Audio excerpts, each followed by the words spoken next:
ശുദ്ധേ പരിണാമ വിവർത്താദ്യഘടനാദിത്യർത്ഥ. പരിണാമം, വിവർത്തം ഇതൊന്നും ആത്മാവിൽ സാധ്യമല്ല. ആത്മാവ് എന്നും അതുമാത്രമായിട്ടാണ് നിലനിൽക്കുന്നത്. ജീവന്മാരുടെ അവിദ്യയാണ് അത് ജഗത്തെന്ന പോലെ കാണപ്പെടാൻ കാരണം. ദുസ്സാധ്യം ബ്രൂഹി തത്വജ്ഞ സാധ്യാസാധ്യ സ്വരൂപിണഃ തസ്മാദസ്യാ സദൈകസ്യാ വിപശ്ചിദ്രാജസംവിദഃ. ഇനി പ്രകൃതത്തിലേക്ക് തിരിച്ചു വരികയാണ്. രാമൻ്റെ ഒരു ചോദ്യമായിരുന്നു വസിഷ്ഠ മഹർഷി ഇത്രയും വിവരിക്കാൻ കാരണം. എന്തായിരുന്നു രാമൻ്റെ ചോദ്യം?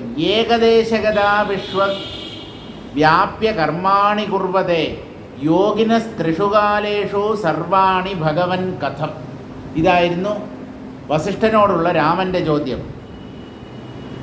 ഈ 4 രാജാക്കന്മാർ, വിപശ്ചിത്തുകൾ, ഒരേ ചക്രവർത്തി തന്നെ 4 ഹോമകുണ്ഡങ്ങളിൽ നിന്ന് 4 രൂപത്തിൽ പ്രകടമായി അഗ്നിദേവൻ്റെ സഹായത്തോടുകൂടി. അവർ വാസ്തവത്തിൽ 4 ശരീരങ്ങളിൽ സ്ഥിതി ചെയ്യുന്നവരാണെങ്കിലും ആളൊന്നാണ്. ഒരൊറ്റയാളാണ് 4 ശരീരങ്ങളായി മാറി 4 വ്യക്തികളെന്ന പോലെ, 4 വിപശ്ചിത്തുകളെന്ന പോലെ കാണപ്പെട്ടത്. ഇങ്ങനെ ഒന്നായിരുന്ന ആ വിപശ്ചിത്ത് വിശ്വവ്യാപ്യ കർമാണി കുർവതേ. ഇവിടെ വിപശ്ചിത്തുകളെ കുറിച്ചല്ല പറയുന്നത്, യോഗിമാരെ കുറിച്ചാണ് പറയുന്നത്. രാമൻ്റെ ചോദ്യം യോഗിമാരെ കുറിച്ചാണ്, സിദ്ധപുരുഷന്മാരെ കുറിച്ചാണ്. ഈ സിദ്ധപുരുഷന്മാർ ഒരു സ്ഥലത്ത് നിൽക്കവേ തന്നെ പല സ്ഥലങ്ങളിലും പല രൂപങ്ങളിലും പ്രത്യക്ഷപ്പെടുന്നതായി പറഞ്ഞു കേൾക്കുന്നുണ്ട്. ഇതെങ്ങനെ? നമുക്കൊക്കെ ഒരു ശരീരമല്ലേ ഉള്ളൂ. ഈ ഒരു ശരീരത്തോടു കൂടി മാത്രമേ നമുക്ക് ജീവിക്കാൻ പറ്റൂ. ആ ഒരു ശരീരം ഒരു പ്രത്യേക സ്ഥലത്ത് സ്ഥിതി ചെയ്യുന്നതുമായിരിക്കും. ഒന്നിൽ കൂടുതൽ ശരീരങ്ങൾ ഉണ്ടെങ്കിൽ പല സ്ഥലങ്ങളിൽ നമുക്ക് സ്ഥിതി ചെയ്യാൻ പറ്റും. പക്ഷേ യോഗിമാർ അങ്ങനെയല്ല. അവർ ഒരു ശരീരത്തോടു കൂടി ഒരു സ്ഥലത്ത് കാണപ്പെടുമ്പോൾ തന്നെ മറ്റു പല ശരീരങ്ങളിലും, അല്ലെങ്കിൽ ഇതേ ശരീരത്തോടു കൂടി മറ്റു പല സ്ഥലങ്ങളിലും അവർക്ക് പ്രകടമാകാൻ കഴിയും. ഇതെങ്ങനെ എന്നുള്ളതായിരുന്നു രാമൻ്റെ ചോദ്യം. ഇത് സാധ്യമാണോ? ആധുനിക ശാസ്ത്രം ഇതൊരിക്കലും അംഗീകരിച്ച് തരില്ല. ഇന്നത്തെ ശാസ്ത്രജ്ഞന്മാർ ഇതൊക്കെ കെട്ടുകഥയാണ്, പമ്പര വിഡ്ഢിത്തമാണ് എന്ന് പറഞ്ഞ് തള്ളിക്കളയുക മാത്രമേ ചെയ്യൂ. പക്ഷേ മനസ്സിന് സാധിക്കാത്തതായി ഒന്നുമില്ല. മനസ്സാണ് ഈ പ്രപഞ്ചമായി മാറിയിരിക്കുന്നത് എന്ന സത്യം ഈ ശാസ്ത്രജ്ഞൻ അംഗീകരിക്കുന്നുണ്ടോ? ഇല്ല. മനസ്സാണ് പ്രപഞ്ചമായും നാമരൂപങ്ങളായും കാണപ്പെടുന്നത്. ഇത് ഒരു ശാസ്ത്രജ്ഞനും സമ്മതിച്ചു തരുമെന്ന് തോന്നുന്നില്ല. നമ്മുടെ ഉള്ളിലുള്ള മനസ്സേ, അതാണ് ഈ നാമരൂപങ്ങൾ ജഡങ്ങളായി കാണപ്പെടുന്നത്. സൂര്യനും ചന്ദ്രനുമൊക്കെ ആയി മാറിയിരിക്കുന്നത് മനസ്സാണ്. കല്ലും കട്ടയും മലയും നദിയും കടലും ഒക്കെയായി പ്രകടമാകുന്നത് മനസ്സാണ്. ഇത് എത്ര പേർക്ക് ഉൾക്കൊള്ളാൻ കഴിയും? എത്ര പേർക്ക്? നമ്മുടെ വിചാരം മനസ്സെന്ന് പറയുന്നത് കുടുസായ ഒന്നാണ്, അത് ഈ ശരീരത്തിനകത്ത് ഒതുങ്ങി നിൽക്കുന്ന ഒന്നാണ്. ഇതാണ് എല്ലാവരുടെയും വിചാരം. മനസ്സിലല്ല ശരീരം, അല്ല, ശരീരത്തിൻ്റെ ഉള്ളിലല്ല മനസ്സ്. മനസ്സിലാണ് ശരീരങ്ങളും പ്രപഞ്ചവും. മനസ്സിലാണ് ശരീരങ്ങളും പ്രപഞ്ചവും എല്ലാം ഉള്ളതായി തീരുന്നത്. മനസ്സുള്ള ഇടത്ത് പ്രപഞ്ചാനുഭവമുണ്ട്. മനസ്സില്ലാത്ത സ്ഥലത്ത് പ്രപഞ്ചത്തെ ആർക്കും അനുഭവിക്കാൻ സാധ്യമല്ല. ഈ 2 വാക്യങ്ങൾ ചേർത്ത് മനസ്സിലാക്കൂ. മനസ്സുള്ളിടത്ത് പ്രപഞ്ചാനുഭവമുണ്ട്, മനസ്സില്ലാത്ത ഇടത്ത് പ്രപഞ്ചാനുഭവമില്ല. പ്രപഞ്ചാനുഭവം എന്ന് പറഞ്ഞാൽ ജഡങ്ങളുടെ അനുഭവം. ഒന്നുണ്ടെങ്കിൽ മറ്റൊന്നുണ്ട്, ആദ്യത്തേതില്ലെങ്കിൽ രണ്ടാമത്തേതില്ല. അങ്ങനെയാണെങ്കിൽ നമ്മൾ എന്ത് തീരുമാനിക്കണമെന്നറിയാമോ? ആദ്യത്തേത് തന്നെയാണ് രണ്ടാമത്തേതായും കാണപ്പെടുന്നത്. ഇത് മനസ്സിലാക്കാൻ പറ്റൂ. സ്വർണ്ണമുണ്ടെങ്കിൽ ആഭരണനാമരൂപങ്ങളുണ്ട്, സ്വർണ്ണമില്ലെങ്കിൽ ആഭരണനാമരൂപങ്ങളില്ല. അതുകൊണ്ട് ആഭരണ നാമരൂപങ്ങളായി കാണപ്പെടുന്നത് സ്വർണം തന്നെ. ഇതിന് PhD ഒന്നും പഠിക്കണ്ട, ഇതിന് വലിയ ബിരുദമോ ബിരുദാനന്തര ബിരുദമോ ഒന്നും നേടേണ്ട കാര്യമൊന്നുമില്ല. അല്പം വിവേകം, അല്പം ഒരു ചിന്താശേഷി ഉണ്ടെങ്കിൽ, തലയ്ക്കകത്ത് ആൾ താമസം ഉണ്ടെങ്കിൽ ഇത് മനസ്സിലാക്കാവുന്നതേ ഉള്ളൂ. തലയ്ക്കകത്ത് ആൾ താമസം എന്ന് പറഞ്ഞാൽ ബുദ്ധി എന്നർത്ഥം. അല്പമെങ്കിലും ബുദ്ധിയുണ്ട്, ചിന്താശേഷി ഉണ്ടെങ്കിൽ, മനസ്സാണ് പ്രപഞ്ചമായി കാണപ്പെടുന്നത് എന്ന സത്യം ഉൾക്കൊള്ളാൻ ഒരു വിഷമവുമില്ല. അപ്പോൾ ഈ യോഗിമാർ എങ്ങനെയാണ് ഒരേ സമയത്ത് പല സ്ഥലങ്ങളിൽ പ്രകടമാകുന്നത്, പല ശരീരങ്ങളിലൂടെയും?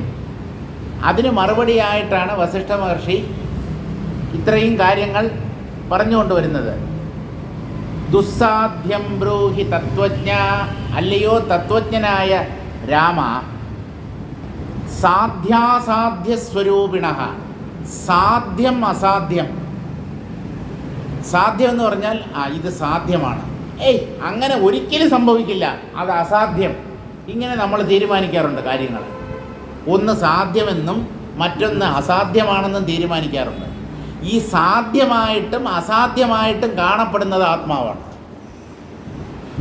ആത്മാവിന് സാധ്യമായതിനെ അസാധ്യമാക്കാൻ പറ്റും, അസാധ്യമായതിനെ സാധ്യമാക്കാനും അതിന് കഴിവുണ്ട്. സർവശക്തമാണത്. അതുകൊണ്ട് ഈ ലോകത്ത് ഇന്നതേ സംഭവിക്കൂ, ഇന്ന സംഭവങ്ങളെ നടക്കൂ, അങ്ങനെ ഒന്നും തീരുമാനിക്കേണ്ട. എവിടെ എപ്പോൾ എന്തു വേണമെങ്കിലും സംഭവിക്കാം. മായയ്ക്ക് സാധിക്കാത്തതായി ഒന്നുമില്ല. ഈശ്വരൻ തൻ്റെ മായാശക്തിയിലൂടെയാണ് അസാധ്യത്തെ സാധ്യമാക്കി തീർക്കുന്നത്, അതുപോലെ സാധ്യത്തെ അസാധ്യമാക്കി തീർക്കുന്നത്. കോടിക്കണക്കിന് രൂപ ചെലവഴിച്ച് ശൂന്യാകാശത്തിലേക്ക് വിക്ഷേപിക്കപ്പെടുന്ന ഒരു ഉപഗ്രഹം, എല്ലാം പെർഫെക്റ്റാണ്. പല ശാസ്ത്രജ്ഞന്മാരും എല്ലാ പരിശോധനകളുടെയും ഒടുവിൽ ഇത് വിക്ഷേപയോഗ്യമാണ്, ഒരു കുഴപ്പമില്ല, ഒരു തെറ്റുമില്ല, എല്ലാം പരിശോധിച്ച് കഴിഞ്ഞു, പെർഫെക്റ്റ്, വിക്ഷേപിക്കാം. തീ കൊളുത്തി, വാണത്തിന് തീ കൊളുത്തുന്നത് പോലെ കത്തിച്ച് ഭൂമിയുടെ ആകർഷണ വലയം ഭേദിക്കുന്നതിന് മുമ്പേ അതിൻ്റെ പാത മാറി തലകുത്തനെ വെള്ളത്തിലേക്ക് വന്നു വീടും. ഭാരതമല്ല, അമേരിക്കയും റഷ്യയും ഒക്കെ വിക്ഷേപിച്ചിട്ടുള്ള ആദ്യകാല പേടകങ്ങൾ തലകുത്തി കടലിൽ വീണിട്ടുണ്ട്. എന്തുകൊണ്ടാണ് ആ ദൗത്യം പരാജയപ്പെടുന്നത്? എവിടെയാണ് പാളിച്ച പറ്റുന്നത്? എല്ലാം പെർഫെക്റ്റാക്കി നിർത്തിയതല്ലേ?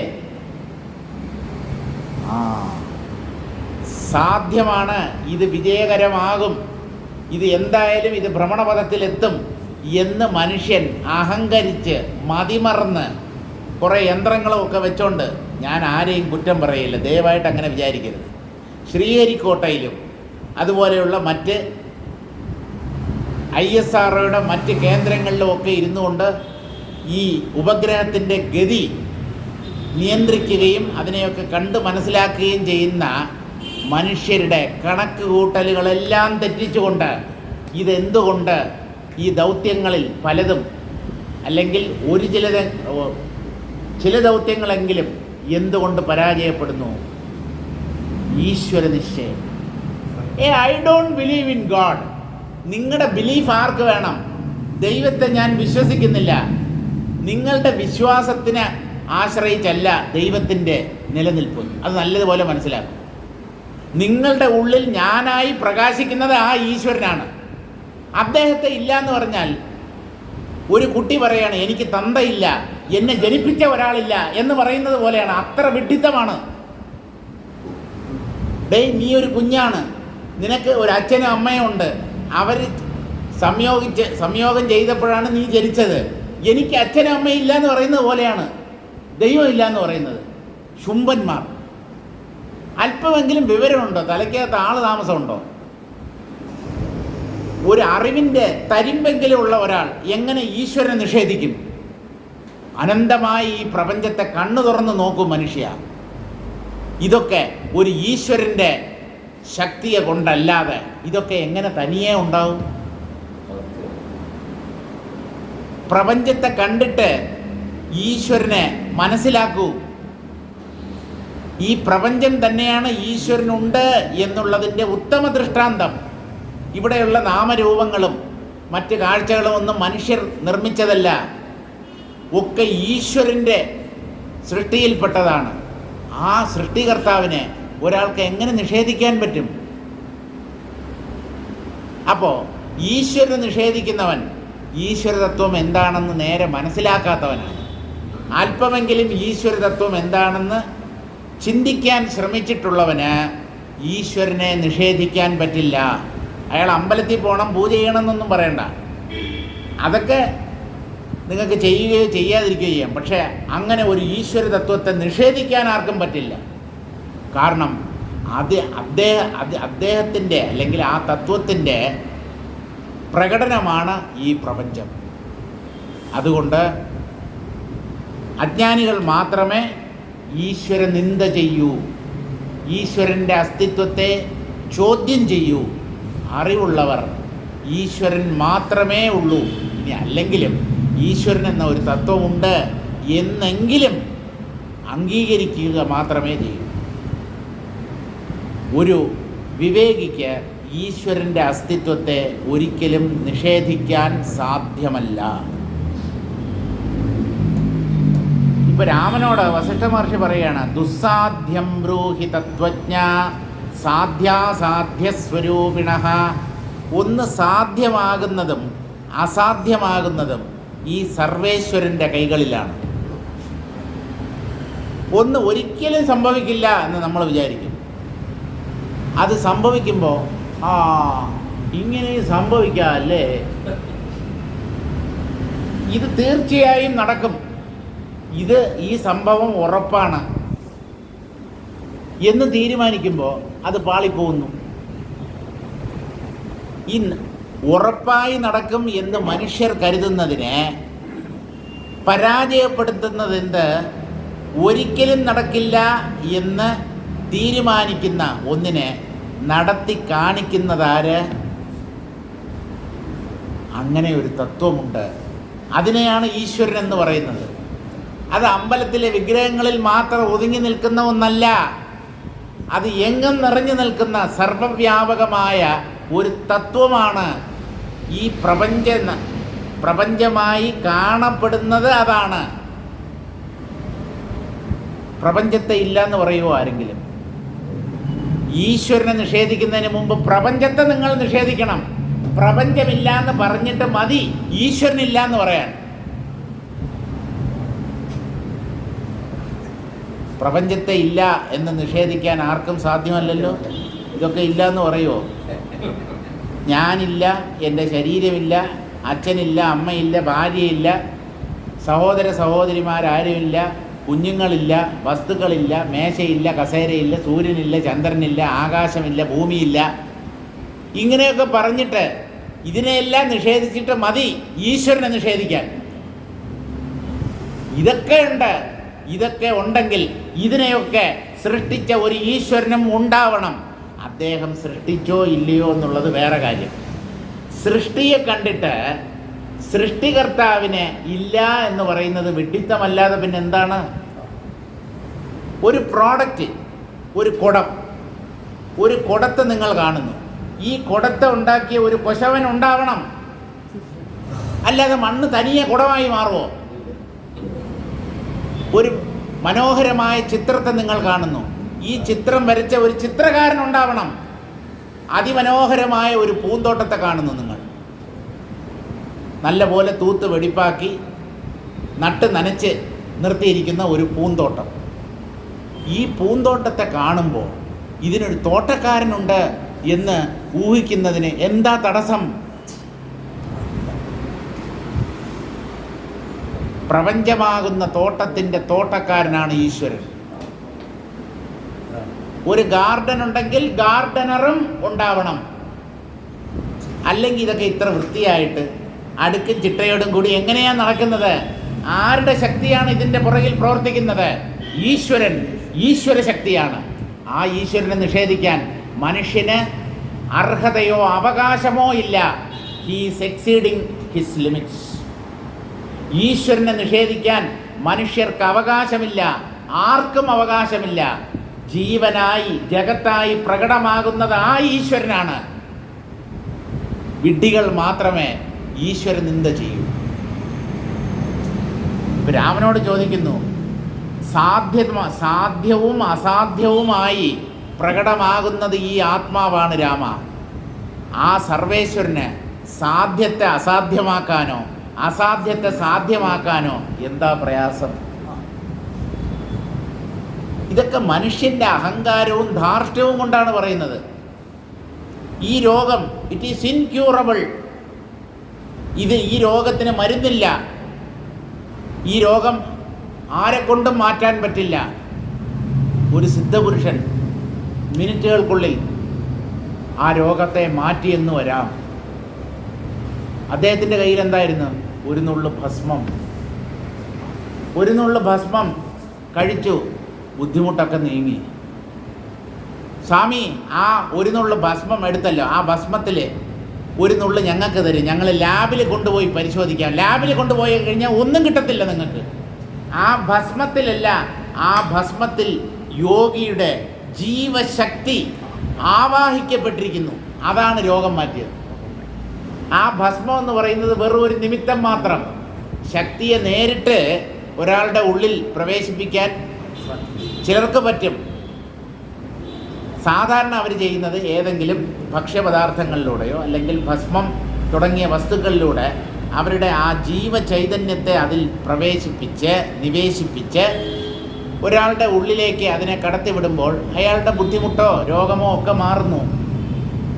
അതില്ല എന്ന് നിങ്ങൾക്ക് പ്രത്യക്ഷമായി കണ്ടാൽ, നേരിട്ട് കണ്ടാലും വിശ്വസിക്കില്ല എന്ന് പറഞ്ഞാൽ, കണ്ടതിനെ അപ്പടി വിശ്വസിക്കുന്ന കൂട്ടരാണല്ലോ അപ്പ കണ്ടവനെ അപ്പ എന്ന് പറയുന്ന ആൾക്കാർ.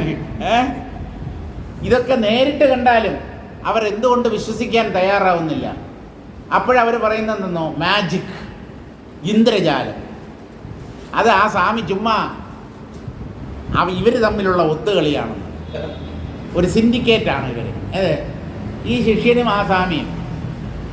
അങ്ങനെയുള്ള സിൻഡിക്കേറ്റുകളുണ്ട് ഒരുപാട്, ഇല്ലെന്ന് പറയുന്നില്ല.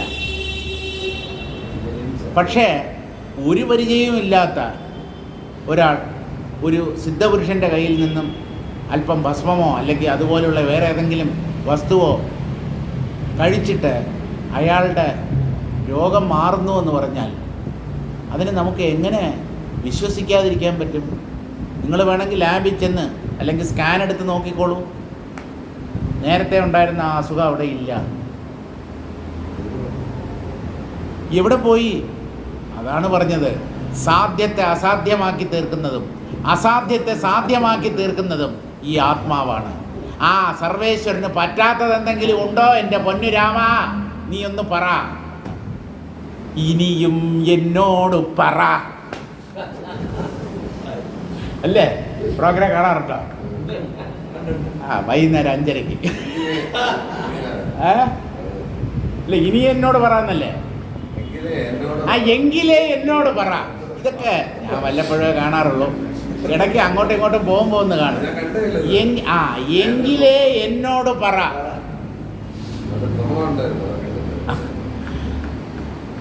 ഈശ്വരന് പറ്റാത്തതായിട്ടൊന്നുമില്ല.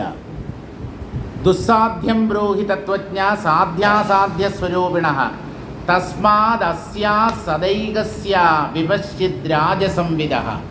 ഈ 4 വിപശ്ചിത്തുകളുടെ ഉള്ളിലും പ്രകാശിക്കുന്നത് ഒരേ ആത്മാവാണ്. ആ സർവേശ്വരന് സാധിക്കാൻ പറ്റാത്തതായി ഒന്നും തന്നെയില്ല. രാമൻ്റെ ഒരു സംശയം, അല്ലെങ്കിൽ രാമന് അങ്ങനെ ഒരു സംശയം ഉണ്ടാവും എന്ന് വസിഷ്ഠ മഹർഷി ഊഹിച്ചു പറയുകയാണ്. അതായത് ഈ 4 ദിക്കിലേക്ക് പോയ 4 വിപശ്ചിത്തുകൾ, അതിൽ ഓരോരുത്തർക്കും ഓരോ തരം ബുദ്ധിമുട്ടുണ്ടായപ്പോൾ മറ്റൊരാൾ ആ സ്ഥലത്തെത്തി ആ ബുദ്ധിമുട്ട് മാറ്റിക്കൊടുക്കുകയാണ്, ശാപത്തിൽ നിന്നൊക്കെ മോചിപ്പിക്കുകയാണ്. ഇപ്പം മറ്റേയാൾക്ക് എങ്ങനെ മനസ്സിലായി ഇയാൾ ഇങ്ങനെ ഒരു ആപത്തിൽപ്പെട്ടിരിക്കുകയാണെന്ന്? ഇവർക്ക് തമ്മിൽ എന്തെങ്കിലും കമ്മ്യൂണിക്കേഷൻ ഉണ്ടോ? ഒന്നുമില്ല. അങ്ങനെ ഒരു സംശയം ഉണ്ടാവും. ഇവരെങ്ങനെ എത്തി? തെക്കോട്ട് പോയവനെ സഹായിക്കാൻ പടിഞ്ഞാട്ട് പോയവനെത്തി, കിഴക്കോട്ട് പോയവനെ സഹായിക്കാൻ വടക്കോട്ട് പോയ ആളെത്തി. അങ്ങനെയാണല്ലോ ഓരോ ശാപങ്ങളിൽ നിന്ന് അവരെ മോചിപ്പിച്ചത്. ഈ മറ്റേ ആളിന്, ഈ രക്ഷിക്കാൻ വന്നയാളിന് ഈ കാര്യം എങ്ങനെ മനസ്സിലായി?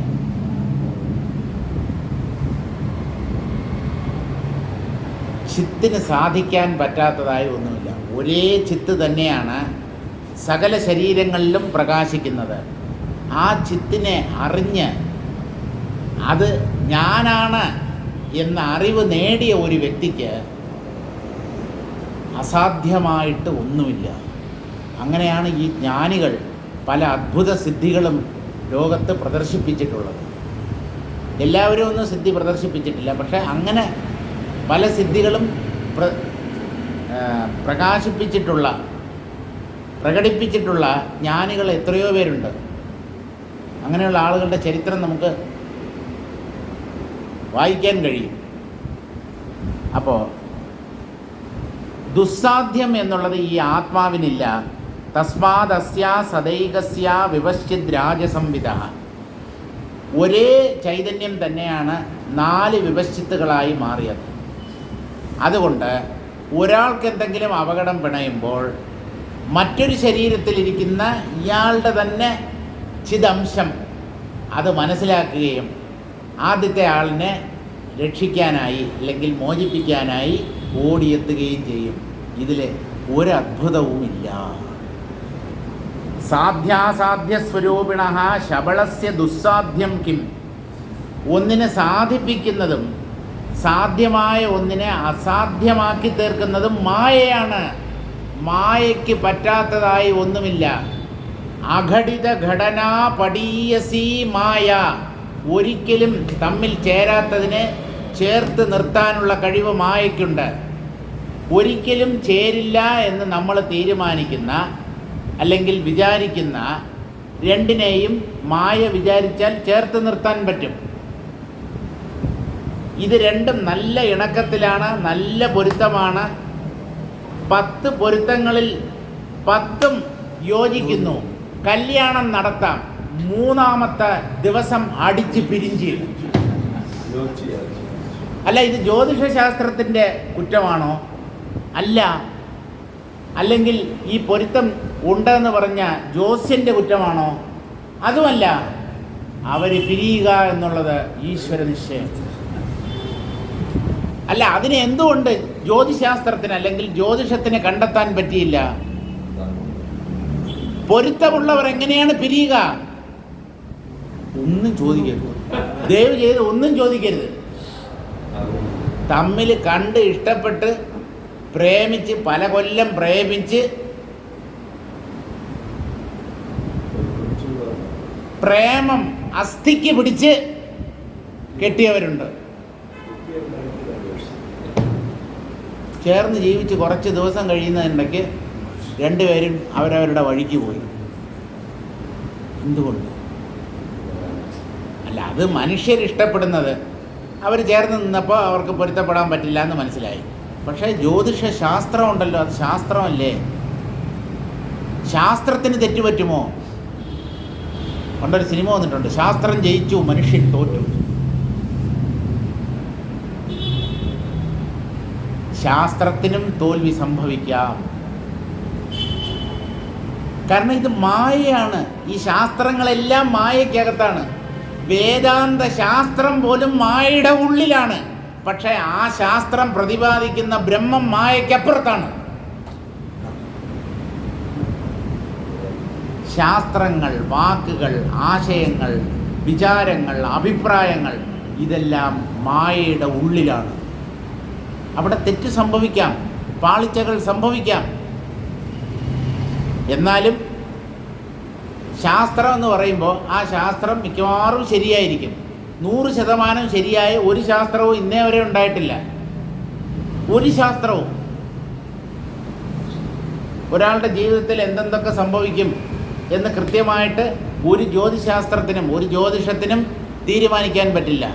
ഒരാളുടെ മരണവേള എക്സാക്ട്ലി എത്ര മണിക്ക് ഇന്ന ദിവസം ഇത്രാം തീയതി ഇത്ര മണിക്ക് നിങ്ങൾ മരിക്കും എന്ന് പ്രവചിക്കാൻ പറ്റുമോ? ഇവിടെ ഉണ്ടല്ലോ ജ്യോതിഷം അറിയാവുന്ന ആൾക്കാർ. കൃത്യമായി പ്രവചിക്കാൻ പറ്റുമോ? എന്തുകൊണ്ടാണ്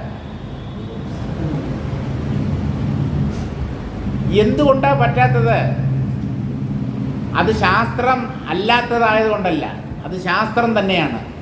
പക്ഷേ ചില കാര്യങ്ങൾ കൃത്യമായി പ്രവചിക്കാൻ ജ്യോതിശാസ്ത്രത്തിന് പോലും പറ്റില്ല.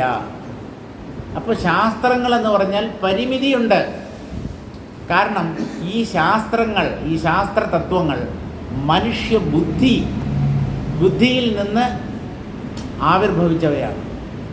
അപ്പോൾ ആ ബുദ്ധിയിൽ ന്യൂനതയുണ്ടാവും, കുഴപ്പമുണ്ടാവും. എത്ര വലിയ ഋഷിയോ ആയിക്കോട്ടെ, എത്ര മഹാത്മാവോ ആയിക്കോട്ടെ, ബുദ്ധിയുടെ ഉത്പന്നത്തിൽ കുറവുണ്ടാവും, കുറ്റമുണ്ടാവും, ന്യൂനതയുണ്ടാവും. ബുദ്ധിയിൽ ഉദിച്ചതാണ് ജ്യോതിശാസ്ത്രം. എല്ലാ ശാസ്ത്രശാഖകളും മനുഷ്യ ബുദ്ധിയുടെ ഉത്പന്നങ്ങളാണ്. അതിൽ ദോഷവും പാളിച്ചകളുമൊക്കെ ഉണ്ടാവും. 100% ഒരു ശാസ്ത്രത്തെയും വിശ്വസിക്കാൻ പറ്റില്ല. അല്ല, വേദാന്ത ശാസ്ത്രത്തെ വിശ്വസിക്കാമോ? വേദാന്ത ശാസ്ത്രത്തെ വിശ്വസിക്കാം. കാരണം അത് സത്യത്തെ പ്രതിപാദിക്കുന്ന ശാസ്ത്രമാണ്. മറ്റുള്ളവയൊക്കെ അസത്യത്തെക്കുറിച്ചുള്ള പ്രതിപാദനങ്ങളാണ്. ഈ നവഗ്രഹങ്ങൾ വാസ്തവത്തിലുണ്ടോ ഇങ്ങനെ? അല്ല, ഉണ്ട്. ജ്യോതിശാസ്ത്രം അങ്ങനെയാണ് പറയുന്നത്. ഇതവിടെ നിന്ന് അതിനെ നോക്കുന്നു. 3-ാം ഭാവത്തിൽ ചന്ദ്രൻ, 4-ാം ഭാവത്തിൽ ശുക്രൻ. ഇതിൻ്റെ നേരെയുള്ള മറ്റേത് ഇടയ്ക്ക് കയറി വരുന്നു, ഇവ ഒളിഞ്ഞു നോക്കുന്നു. അതൊക്കെ ഇരിക്കട്ടെ സുഹൃത്തെ, അതൊക്കെ ശാസ്ത്രം തന്നെ. പക്ഷേ ഈ നവഗ്രഹങ്ങൾ പോലും മായയ്ക്കകത്താണ്. ആ നവഗ്രഹങ്ങളെ വെച്ചുകൊണ്ടുള്ള പ്രവചനം 100% സത്യമാവാൻ പറ്റില്ല. അതൊരു സാധ്യത മാത്രമാണ്. ജ്യോതിഷം എന്ന് പറയുന്നത് സാധ്യതകളെക്കുറിച്ചുള്ള ഒരു ശാസ്ത്രമാണ്. അതുകൊണ്ട് വേദാന്ത ശാസ്ത്രം സാധ്യതകളെക്കുറിച്ചുള്ള ശാസ്ത്രമല്ല, സത്യത്തെ പ്രതിപാദിക്കുന്ന ശാസ്ത്രമാണ്. സത്യം ഒന്നേ ഉള്ളൂ. സത്യത്തെ സാക്ഷാത്കരിച്ചവരാണ് വേദാന്ത ശാസ്ത്രത്തിൻ്റെ ഉപജ്ഞാതാക്കൾ. അതുകൊണ്ട് അവിടെ തെറ്റ്, പാളിച്ച ഇതൊന്നും സംഭവിക്കില്ല. മറ്റുള്ളതൊക്കെ മായയുടെ തലമാണ്. ആത്മാവ് മായയ്ക്കപ്പുറത്തുള്ള തലമാണ്. അതുകൊണ്ടാണ് ഇതും ഒരു ശാസ്ത്രമായാലും, വേദാന്തവും മറ്റ് ശാസ്ത്രങ്ങളെപ്പോലെ ഒരു ശാസ്ത്രമായാലും, അതിലെ പ്രതിപാദ്യ വിഷയം ആത്മതത്വമാണ്. അതിനെ സാക്ഷാത്കരിച്ചവരാണ് ഈ വേദാന്ത ശാസ്ത്രം രചിച്ചിട്ടുള്ളത്. അതുകൊണ്ട് അവിടെ തെറ്റുകുറ്റങ്ങൾ സാധ്യമല്ല.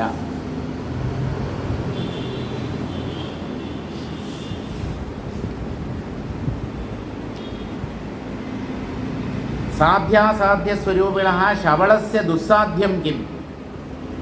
അസാധ്യത്തെ സാധ്യമാക്കുന്നതും സാധ്യത്തെ അസാധ്യമാക്കി മാറ്റുന്നതും മായയ്ക്ക് വെറും നിസ്സാരം. മായ വിചാരിച്ച എന്തും സാധ്യമാണ്. പക്ഷേ ഈ മായയെ നിയന്ത്രിക്കുന്നത് ഈശ്വരനാണ്. അതുകൊണ്ട് അത് ഈശ്വരൻ്റെ കൈകളിലെ ഒരു ഉപകരണം മാത്രമാണ് ഈ മായാശക്തി. അതുകൊണ്ട് സർവേശ്വരന് സാധിക്കാൻ പറ്റാത്തതായി ഒന്നുമില്ല. നകിഞ്ചതിഥി സർവദാ സർവത്ര സർവാർത്ഥക്രിയോപത്തിരിത്യർത്ഥ. മായയ്ക്ക് എന്തിനേയും എവിടെയും ഫലിപ്പിക്കാനോ അല്ലെങ്കിൽ പരാജയപ്പെടുത്താനോ കഴിയും. അത് എവിടെയും എല്ലായ്പ്പോഴും ജയിക്കുക തന്നെ ചെയ്യും.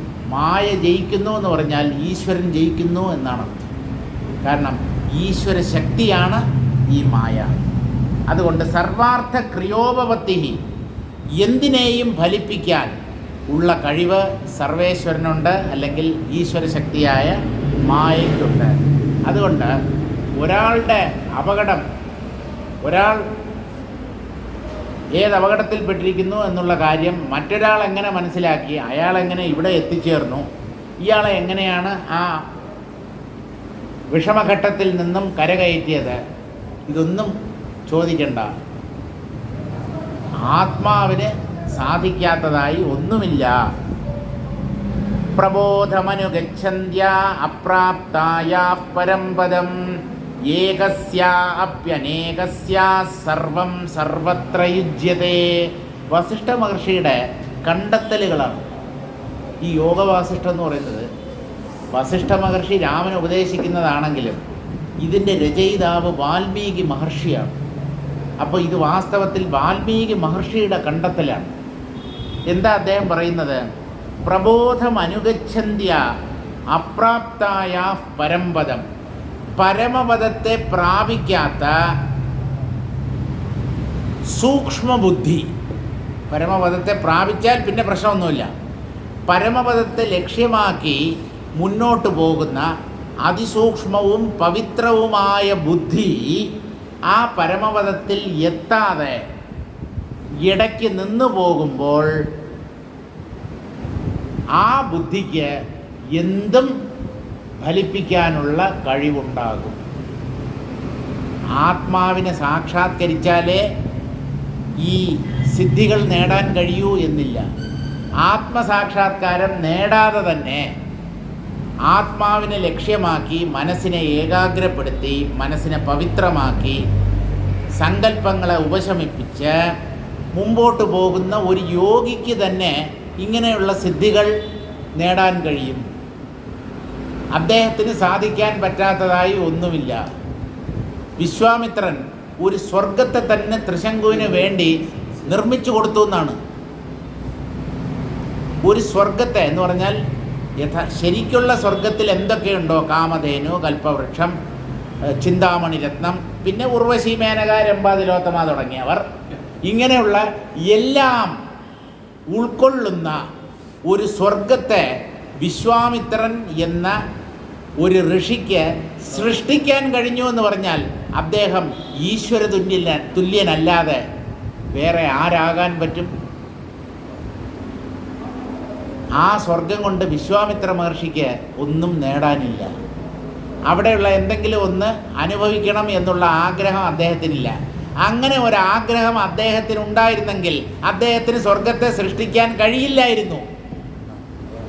ആഗ്രഹങ്ങളില്ലാത്തവനാണ് ഈ സൃഷ്ടി നടത്താൻ കഴിയുക. എപ്പോഴും നിങ്ങൾ മനസ്സിലാക്കിക്കൊള്ളും, ഈശ്വരൻ നിഷ്കാമനാണ് അല്ലെങ്കിൽ അകാമനാണ്. ഒരാഗ്രഹവും അദ്ദേഹത്തിനില്ല. അതുകൊണ്ട് അദ്ദേഹത്തിൽ സർവശക്തിത്വം എന്ന ഗുണം കാണപ്പെടുന്നു. അദ്ദേഹം സർവശക്തനായി പ്രകാശിക്കുന്നു.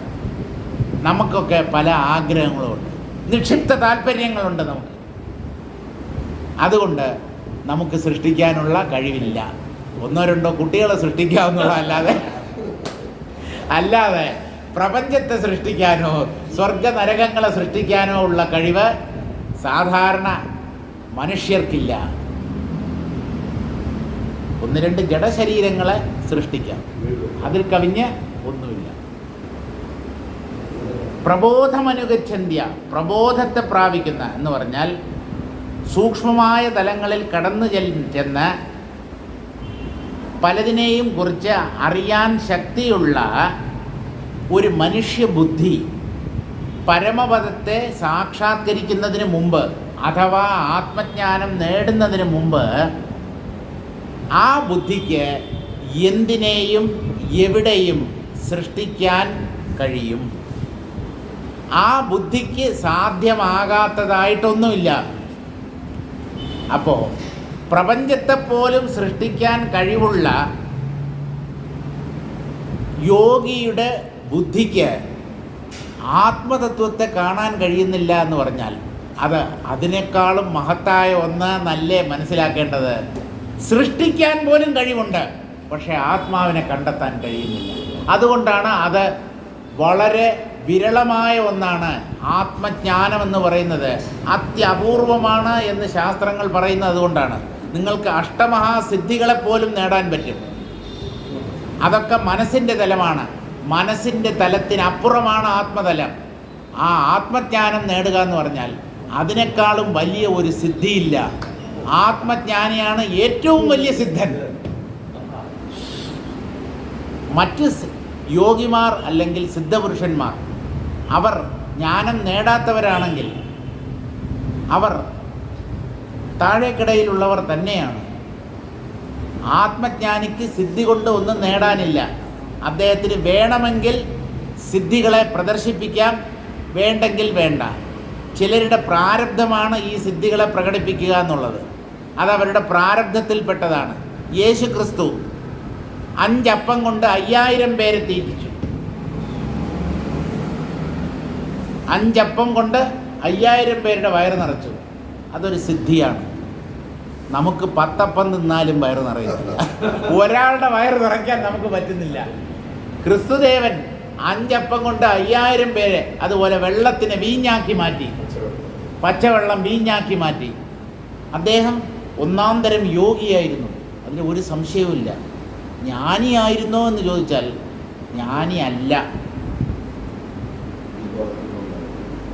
അദ്ദേഹം മഹാനായിരുന്നു, മഹാത്മാവായിരുന്നു എന്നുള്ള കാര്യത്തിൽ അശേഷം തർക്കമില്ല. യേശു ക്രിസ്തുവിനെ കുരിശിൽ തറച്ചപ്പോൾ ഒരാൾ അദ്ദേഹത്തിൻ്റെ മുഖത്ത് തുപ്പി. അപ്പോൾ അദ്ദേഹം പറഞ്ഞത്, ദൈവമേ, ഇവർ ചെയ്യുന്നത് എന്തെന്ന് ഇവരറിയുന്നില്ല എന്ന്. ഇവരോട് പൊറുക്കേണമേ എന്നാണ് അദ്ദേഹം പ്രാർത്ഥിച്ചത്. മുഖത്തിൽ തുപ്പുന്ന ഒരാളോട് അയാളുടെ കുറ്റത്തെ താൻ ക്ഷമിക്കുകയില്ല. ഇവർ ചെയ്യുന്നത് പാപമാണ്, ഇവരുടെ പാപത്തെ ക്ഷമിക്കാനുള്ള ശക്തി എനിക്കില്ല. പാപങ്ങൾക്ക് ക്ഷമ നൽകാൻ അല്ലെങ്കിൽ പാപങ്ങളെ പൊറുക്കാനുള്ള കഴിവ് ഈശ്വരന് മാത്രമേ ഉള്ളൂ. അതുകൊണ്ട് അദ്ദേഹം ഈശ്വരനോടാണ് അപേക്ഷിച്ചത്. ഞാൻ ഈ തെറ്റിനെ അല്ലെങ്കിൽ ഈ കുറ്റത്തെ ഞാൻ പൊറുത്തു കഴിഞ്ഞു, എനിക്ക് അയാളോട് യാതൊരു വിരോധവുമില്ല. പക്ഷേ അങ്ങ് പൊറുക്കണമല്ലോ സർവേശ്വരൻ. അദ്ദേഹം കൃത്യമായി ജീവന്മാരുടെ പുണ്യപാപങ്ങൾക്ക് ഫലം നൽകുന്നയാളാണ്. അദ്ദേഹം ആ കാര്യത്തിൽ ഒരു വിട്ടുവീഴ്ചയ്ക്കും തയ്യാറല്ല. അങ്ങ് ഇവരോട് പൊറുക്കണേ എന്ന് ഈശ്വരനോട് റെക്കമെൻഡ് ചെയ്ത ആളാണ് ക്രിസ്തുദേവൻ. പക്ഷെ അദ്ദേഹം സത്യം സാക്ഷാത്കരിച്ച ഒരാളാണ് എന്ന് പറയാൻ പറ്റില്ല. അദ്ദേഹം ഒന്നാം തരം ഒരു യോഗിയായിരുന്നു, സിദ്ധപുരുഷനായിരുന്നു, അതിൽ സംശയമൊന്നുമില്ല. ആത്മജ്ഞാനം അദ്ദേഹത്തിന് ലഭിച്ചുവോ എന്ന് ചോദിച്ചാൽ സംശയമാണ്. അങ്ങനെ ആത്മജ്ഞാനം നേടിയ ഒരാളാണെന്ന് കരുതാൻ നിർവാഹമില്ല. ശ്രീബുദ്ധൻ ഗംഭീരനാണ്, പക്ഷേ ആത്മജ്ഞാനം നേടിയ ആളല്ല എന്നാണ് ഗൗഡപാദ മഹർഷി പറയുന്നത്. ഗൗഡപാദ മഹർഷിയുടെ അഭിപ്രായം ഇതാണ്: ശ്രീബുദ്ധൻ ശൂന്യത വരെ മനസ്സിനെ കൊണ്ടെത്തിച്ചു. ഉറങ്ങിയിട്ടല്ല ശൂന്യതയിലെത്തിയത്, ഉണർവിൽ തന്നെ മനസ്സിൻ്റെ സങ്കല്പങ്ങളെയൊക്കെ പൂർണ്ണമായി ഉപശമിപ്പിച്ച് എന്താണ് ഉള്ളിൽ സംഭവിക്കുന്നത് എന്ന് നോക്കി. അപ്പോൾ ശുദ്ധ ശൂന്യതയുടെ അനുഭവം അദ്ദേഹത്തിനുണ്ടായി. ആ ശൂന്യതയുടെ മറ ഭേദിച്ച് അപ്പുറത്ത് ചെല്ലാൻ ബുദ്ധന് കഴിഞ്ഞില്ല. ബുദ്ധന് എവിടെയാണ് തെറ്റുപറ്റിയത് എന്ന് ചോദിച്ചാൽ, ആത്മാവുണ്ട് എന്നുള്ള വേദാന്ത പ്രഖ്യാപനത്തെ ബുദ്ധൻ്റെ ബുദ്ധി അംഗീകരിച്ചില്ല. അദ്ദേഹം പരീക്ഷിച്ച് കളയാം, എന്താണ് സത്യമെന്ന് അന്വേഷിച്ച് കണ്ടുപിടിച്ച് കളയാം എന്ന് സ്വന്തം ബുദ്ധിയെ മാത്രം പ്രമാണമാക്കി മുന്നോട്ട് പോയി. അങ്ങനെ പോയാൽ കിട്ടുന്ന ഒന്നല്ല ഈ ആത്മതത്വം. അതുണ്ട് എന്ന് വിശ്വസിച്ച് മുന്നേറുന്നവർക്ക് മാത്രമേ അത് കിട്ടൂ. ഉണ്ടോ ഇല്ലയോ എന്ന് നോക്കിക്കളയാം, പരിശോധിക്കാം. അങ്ങനെ നമ്മുടെ പരിശോധനയ്ക്ക് വിധേയമാക്കേണ്ടതല്ല ഈ ആത്മതത്വം. അതിനെ ഉണ്ടെന്ന് വിശ്വസിക്കുക, അത് സത്യമാണ്, അത് മാത്രമേ ഉള്ളൂ, അതാണ് ഞാനും പ്രപഞ്ചവുമായി പ്രകാശിക്കുന്നത് എന്ന നിശ്ചയദാർഢ്യത്തോടുകൂടി അതിനെ സമീപിച്ചാൽ അവർക്ക് മാത്രമാണ് ആത്മതത്വം തെളിഞ്ഞു കിട്ടുന്നത്. മറ്റുള്ളവർ പരീക്ഷകരാണ്, പരീക്ഷിച്ച് നോക്കുന്നവരാണ്. ആത്മാവിനെ അങ്ങനെ പരീക്ഷിച്ച് നോക്കി കണ്ടെത്താൻ സാധ്യമല്ല. അതുണ്ട് എന്ന് ഉറച്ച് വിശ്വസിച്ചു വേണം അതിനെ കണ്ടെത്താൻ. ബുദ്ധന് പറ്റിയത് അതാണ്. വേദാന്ത ശാസ്ത്രത്തെ അദ്ദേഹം അംഗീകരിച്ചില്ല, വേദങ്ങളുടെ പ്രാമാണ്യത്തെ അദ്ദേഹം അംഗീകരിച്ചില്ല. ബുദ്ധിയെ മാത്രം പ്രമാണമാക്കി അദ്ദേഹം മുമ്പോട്ട് പോയി. ഒരു ഘട്ടം കഴിഞ്ഞപ്പോൾ ബുദ്ധി തന്നെ ലയിച്ചു പോയി. ബുദ്ധി ലയിച്ചു പോകുന്ന സ്ഥലത്താണ് ശുദ്ധശൂന്യത അനുഭവപ്പെടുന്നത്. ആ ശൂന്യതയ്ക്കപ്പുറമുള്ള ആ പരമാത്മ തത്വത്തെ കണ്ടെത്താൻ പാവം ബുദ്ധന് കഴിഞ്ഞില്ല. കാരണം അതുണ്ട്, ആത്മാവെന്ന ഒരു ഉണ്മയുണ്ട് എന്ന് ബുദ്ധൻ്റെ ബുദ്ധി അംഗീകരിക്കാത്തത് കൊണ്ടാണ് ആ ശൂന്യതയുടെ മറയെ അതിക്രമിക്കാൻ അദ്ദേഹത്തിന് കഴിയാഞ്ഞത്. അപ്പോൾ ഇതൊക്കെ സാധ്യമാണ് രാമ. ഏകാഗ്രപ്പെട്ട മനസ്സിന് എവിടെയും എന്തിനേയും സൃഷ്ടിക്കാനോ അനുഭവിക്കാനോ ഉള്ള കഴിവുണ്ട്. രാമപ്രശ്ന സമാധാനം പ്രകൃതേ യോജയൻ ഉപസംഹരതി. രാമൻ്റെ ചോദ്യത്തിനുള്ള മറുപടി പ്രകൃതത്തിൽ യോജിപ്പിച്ചുകൊണ്ട് വസിഷ്ഠ മഹർഷി ഉപസംഹരിക്കുന്നു. പ്രകൃതം എന്ന് പറഞ്ഞാൽ എന്തിനെക്കുറിച്ചാണോ സംസാരിക്കുന്നത് അതാണ് പ്രകൃതം. എന്താണോ നമ്മുടെ ചർച്ചാ വിഷയം അതിനെയാണ് പ്രകൃതം എന്ന് പറയുന്നത്. എന്തിനെക്കുറിച്ചാണ് വസിഷ്ഠ മഹർഷി പറഞ്ഞുകൊണ്ട് വന്നത്? ഈ വിവശ്ചിത് എന്ന ചക്രവർത്തി 4ആയി പിരിഞ്ഞു, ഓരോരുത്തരും ഓരോ ദിക്കിലേക്ക് പോയി. ഒരാൾക്ക് അപകടം ഉണ്ടാകുമ്പോൾ മറ്റൊരാൾ അദ്ദേഹത്തിൻ്റെ സഹായത്തിനെത്തി എന്നൊക്കെ പറഞ്ഞല്ലോ. അതുമായിട്ട് യോജിപ്പിക്കുകയാണ്.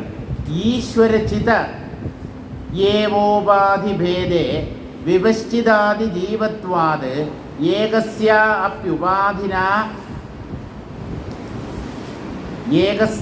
അപ്യുപാധിനാനാത്വേന അനേകഭാവാപന്നായ അഗ്ന്യാദിപ്രസാദാത് സർവം സർവത്ര കാര്യം യുജ്യത ഇത്യർത്ഥഃ.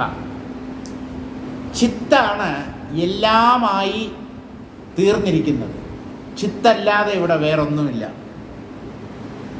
ഈശ്വരൻ എന്ന് പറയുന്നത് ഈ ചിത്തിൻ്റെ ഒരു പ്രകടനമാണ്. സർവജ്ഞത്വം, സർവശക്തിമത്വം, സർവവ്യാപകത്വം, ഈ ഗുണങ്ങൾ ഈശ്വരന് മാത്രമേ ഉള്ളൂ. ഈ ഗുണങ്ങൾ വാസ്തവത്തിൽ ആത്മാവിലില്ല. എന്തുകൊണ്ടെന്നോ, സർവം എന്ന വാക്കിന് ആത്മാവിൽ അർത്ഥമില്ല. ഒന്നിൽ കൂടുതലുണ്ടെങ്കിലേ നമുക്ക് സർവം, എല്ലാം എന്ന് പറയാൻ പറ്റും. ആത്മാവിൽ അതുമാത്രമേ ഉള്ളൂ. അതെങ്ങനെ എല്ലായിടത്തും വ്യാപിക്കും? അതെങ്ങനെ സർവശക്തമായി തീരും? അതെങ്ങനെ എല്ലാറ്റിനെയും അറിയും? എല്ലാറ്റിനെയും അറിയുക എന്ന് പറഞ്ഞാൽ ദ്വൈതജ്ഞാനമാണ്. അതുമാത്രമേ ഉള്ളൂ. ഏകത്വ വിജ്ഞാനമാണ് ആത്മാവിന് സാധ്യമാകുന്നത്. ഈശ്വരന് എല്ലാറ്റിനെയും അറിയാനുള്ള കഴിവുണ്ട്, എന്തിനേയും മാറ്റിമറിക്കാനുള്ള കഴിവുണ്ട് എന്നൊക്കെ നമ്മൾ വിശ്വസിക്കുന്നു. ഇവിടെയും വ്യാപിച്ചിരിക്കുന്നവനാണ് അദ്ദേഹം. അത് ഈശ്വരൻ്റെ സവിശേഷതകളാണ്. ഈ ഈശ്വരനായി പ്രകടമാകുന്നത് ആത്മാവാണ്. ഈശ്വരൻ്റെ ചൈതന്യം എന്ന ആ അംശത്തിൽ, ഈശ്വരൻ എന്ന് പറയുന്നത് ചൈതന്യം തന്നെയാണ്. ആ ഈശ്വര ചൈതന്യത്തിൽ ഉപാധിഭേദങ്ങൾ കൊണ്ട് വിഭജിച്ച് തുടങ്ങിയ കോടിക്കണക്കിന് ജീവന്മാർ ഉണ്ടെന്ന് തോന്നുന്നു. ഈശ്വരനിലാണ് ജീവന്മാരും ജഗത്തും ഉള്ളവയായി തീരുന്നത്. ഏകസ്യാ അപ്യുപാധിനാനാത്വേന അനേകഭാവാപന്നായ അജ്ഞാതിപ്രസാദാത്. ഒരേ ചിത്ത് തന്നെ അനേകം ഉപാധികളിലൂടെ പ്രകടമാകുമ്പോൾ പലതെന്ന പോലെ കാണപ്പെടുന്നു. വാസ്തവത്തിൽ ചിത്ത് എന്നും ഒന്ന് തന്നെയാണ്. ഉപാധികൾ പലതായതുകൊണ്ട്, പല ബുദ്ധികൾ, പല ശരീരങ്ങൾ, ആ ഉപാധികൾ എന്ന് പറഞ്ഞാൽ മായാകാര്യങ്ങൾ, ആ മായാകാര്യങ്ങളിൽ വൈവിധ്യമുള്ളത് കൊണ്ട് ഒരേ ചിത്ത് പലതെന്ന പോലെ പലതായി മാറുന്നത് പോലെ തോന്നുന്നു. അത് ഉപാധികൾ സൃഷ്ടിക്കുന്ന ഭ്രമമാണ്. അതുപോലെ അഗ്നിയാദിപ്രസാദാത്, അഗ്നിദേവൻ്റെ അനുഗ്രഹം കൊണ്ടാണ് ഈ വിവശ്ചിത് എന്ന ചക്രവർത്തി 4 ഭാവങ്ങളിൽ, 4 ശരീരങ്ങളിൽ, 4 ഹോമകുണ്ഡങ്ങളിൽ നിന്ന് പ്രകടമായത്. അഗ്നിയുടെ പ്രസാദം. ഈ അഗ്നി ആരാണ്? ബ്രഹ്മം, ചിത്താണ്. അഗ്നിയെ ഉപാസിച്ചപ്പോൾ ചിത്ത അഗ്നിയുടെ രൂപത്തിൽ പ്രകാശിച്ചു. വരം ചോദിച്ചു, വരം കൊടുത്തു. ഏത് ഈശ്വരനെ ഭജിച്ചാലും ആ ഈശ്വരനിലൂടെ നമ്മ അനുഗ്രഹിക്കുന്നത് ഈ ബ്രഹ്മമാണ്. നിങ്ങൾ ഏത് രൂപത്തിൽ വേണമെങ്കിലും ആരാധിച്ചോളൂ, പക്ഷെ അനുഗ്രഹിക്കുന്നത് ഈ പരമാത്മാവാണ്. ഈശ്വരൻ്റെ ഉള്ളിൽ പ്രകാശിക്കുന്നത് ഈ ചൈതന്യമാണ്. അതുകൊണ്ട് ഏത് രൂപത്തിൽ അദ്ദേഹത്തെ ഭജിച്ചാലും വേണ്ടില്ല, എങ്ങനെ ആരാധിച്ചാലും വേണ്ടില്ല, അനുഗ്രഹിക്കാൻ കഴിവുള്ളത് ഈ ആത്മതത്വം മാത്രമാണ്. ഇങ്ങനെ അഗ്നിയുടെ പ്രസാദത്താൽ, അഗ്നിയുടെ കാരുണ്യത്താൽ, അദ്ദേഹത്തിൻ്റെ വരപ്രസാദം കൊണ്ട് സർവം സർവത്ര കാര്യം യുജ്യത്തെ. ഈ 4 പേർ 4 ദിക്കിലേക്ക് പോയെങ്കിലും ഒരാളുടെ ബുദ്ധിമുട്ട് മറ്റൊരാൾക്ക് മനസ്സിലാക്കാൻ കഴിഞ്ഞിരുന്നു. അയാൾ ആ സ്ഥലത്തെത്തി ബുദ്ധിമുട്ടുകളിൽ നിന്നും ആ വ്യക്തിയെ രക്ഷിക്കുകയും ചെയ്തിരുന്നു. ഇത് സാധ്യമാണ്. ചിത്തിന് സാധിക്കാൻ പറ്റാത്തതായി ഒന്നുമില്ല. അഗ്നിയുടെ വരദാനം എന്ന് പറയുന്നത് അഗ്നിയായി പ്രകടമാകുന്നത് ചിത്താണ്. പഞ്ചഭൂതങ്ങളായും പ്രകടമാകുന്നത് ആത്മാവാണ്. അതാത് ഭൂതങ്ങളുമായി ചേർന്ന് നിൽക്കുമ്പോൾ നമ്മൾ ഓരോ ദേവൻ അല്ലെങ്കിൽ ദേവി എന്ന് പറയുന്നു. ആകാശത്തിന് മാത്രമേ ഉള്ളൂ ദേവത്വം നാം കൽപ്പിക്കാത്തത്. ആകാശത്തെ ആരും ഉപാസിക്കുന്നില്ല. പക്ഷെ ചിദംബരം എന്ന് പറയുന്ന സ്ഥലത്തിൽ ആകാശലിംഗമാണ്, അല്ലേ? ചിദാകാശം. അമ്പരം എന്ന് പറഞ്ഞാൽ ആകാശം. അവിടെ നടരാജൻ നൃത്തം ചെയ്യുന്നുണ്ടെങ്കിലും ശരിക്കും ചിദാകാശമാണ്, ആകാശലിംഗമാണ്. അവിടെ തിരുവണ്ണാമലയിലെ അഗ്നിലിംഗമാണ്. ഭയങ്കര ചൂടാണ് വേനൽക്കാലത്ത്. ഏപ്രിൽ മെയ് ഒക്കെ ആണെങ്കിൽ ചുട്ടുപഴുക്കും, താങ്ങാൻ തീയാണ്. ആ അരുണാചലം എന്ന് പറയുന്നത് തന്നെ അഗ്നിസ്വരൂപമാണ്, അഗ്നിജ്വാലയാണത്. ഇങ്ങനെ പഞ്ചഭൂതങ്ങൾ ഓരോ സ്ഥലത്തും ഓരോ രീതിയിൽ ഈശ്വരനെ ഭജിക്കാറുണ്ട്. ആകാശത്തിന് ദേവനെ ആകാശത്തെ ദേവനോ ദേവിയോ ഒന്നുമായി നമ്മൾ ആരാധിക്കുന്നില്ല. വായു ദേവനാണ്. വായു കഴിഞ്ഞിട്ട് അഗ്നി ദേവനാണ്. ജലത്തിൻ്റെ ദേവൻ വരുണനാണ്. ഭൂമിയെ നമ്മൾ ദേവിയായിട്ടാണ് ആരാധിക്കുന്നത്. എന്തുകൊണ്ടെന്ന് പറഞ്ഞാൽ ഭൂമി എന്ന വാക്ക് സംസ്കൃതത്തിൽ സ്ത്രീലിംഗമാണ്. അതുകൊണ്ട് ആ വാക്കിൻ്റെ ലിംഗത്തിനനുസരിച്ച് ആകാശ പുല്ലിംഗമാണ്, വായു പുല്ലിംഗം, അഗ്നി പുല്ലിംഗം, ആപഹ നപുംസകലിംഗമാണെങ്കിലും വരുണൻ എന്ന് പറയുന്ന ദേവനായിട്ടാണ് നമ്മൾ ആ ജലതത്വത്തെ ആരാധിക്കുന്നത്. ഭൂമിക്ക് ദേവിയാണ്. കാരണം ഭൂമിഹി എന്നുള്ള വാക്ക് സ്ത്രീലിംഗ ശബ്ദമാണ്. അപ്പോൾ ഈ പഞ്ചഭൂതങ്ങളുമായി പ്രകാശിക്കുന്നത്, പഞ്ചഭൂതങ്ങളുടെ നാഥനായി അവയെ നിയന്ത്രിക്കുന്ന ദേവനോ ദേവിയോ ആയി പ്രകടമാകുന്നത് ഈ ആത്മാവാണ്, ചിത്താണ്. ആ ചിത്തിന് എന്തും എവിടെയും സാധിപ്പിക്കാനുള്ള കഴിവുണ്ട്. അതുകൊണ്ട് ഒരാളുടെ സഹായത്തിന് വേറൊരു ദിക്കിൽ നിന്ന് ആളെങ്ങനെ എത്തി എന്നുള്ള സംശയം നിനക്ക് ഉണ്ടാകേണ്ട കാര്യമില്ല. നമുക്കിവിടെ നിർത്താം, ഇപ്പോൾ തന്നെ 5 മിനിറ്റ് കൂടുതലായി. നാളെ ജയേന്ദ്രഭവനത്തിൽ വെച്ചായിരിക്കും ക്ലാസ്. ഇന്ന് അവിടെ എന്തോ ഒരു ഫംഗ്ഷൻ ആരോ വാടകയ്ക്ക് എടുത്തത് കൊണ്ടാണ് നമുക്ക് അവിടെ നടത്താൻ പറ്റാത്തത്. നാളെ നമ്മുടെ പഴയ ലാവണത്ത് തന്നെ ക്ലാസ് ഉണ്ടാകും.